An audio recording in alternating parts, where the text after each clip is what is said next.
ஜல்லிக்கட்டு ஆரம்பிக்குது. ஆடியன்ஸ்லாம் ஏன் உள்ள வரீங்க? வெளில உட்காந்து பாருங்க. எல்லாம் எந்தெந்த இடத்துல இருக்கீங்களோ அங்க உட்காந்து பாருங்க. ஜல்லிக்கட்டு பேர் கொடுத்தவங்களாம் உள்ள வந்துருங்க. அப்புறம் ஏமா ஏன் உள்ள வர? வெளில உட்காந்து பாருங்க. மாடுக்கிட்ட வந்து குத்துனா என்ன பண்ணுவ? உடனே வெளில வந்துரும். வெளில வந்து உட்காருமா. ஏமா போட்டு சாவடிக்கிறீங்க? வெளில போகுமா. உள்ள வாங்கப்பா. மாட வர சொல்லுங்க. ஜல்லிக்கட்டு ஆரம்பிக்குது.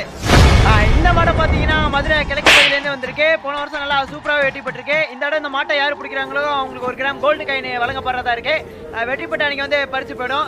இப்போ பார்த்தீங்கன்னா மாடு ரொம்ப இதாக தான் இருக்கு. தம்பி அது பிடிங்க, உடம்பு அடிபட்டுறாதீங்க. நல்லா சுற்றி வருங்க பாருங்கப்பா. மாட்டை பிடிங்கப்பா டப்புன்னு. ஏய் 2 பேர் பிடிக்காதீங்க, ஒரு ஆள் பிடிங்க. என்னங்க போங்க, 2 பேர் பிடிச்சா எப்படி தர முடியும் பரிசு? ஒரு ஆளுக்கு தான் பரிசு தர முடியும். ஒரு ஆள் பிடிங்க பாருங்க. சுற்றி வருதா தர பிடிக்க மாட்டீங்க. பார்த்துப்பா. பிடிப்பா. என்னப்பா போங்கப்பா. என்ன தம்பி பிடிங்க, ஒரு ஆள் பிடிங்க. நம்ம ஏன் 2 பேரும் பிடிங்க? என்ன தம்பி ஒரு ஆள் பிடிங்க, இல்ல நான் வந்து இறங்கி பிடிக்கவா? ஆரிய மூஞ்சில் துப்பிட்டா நான் அப்படியே ஷாக் ஆயிட்டேன்.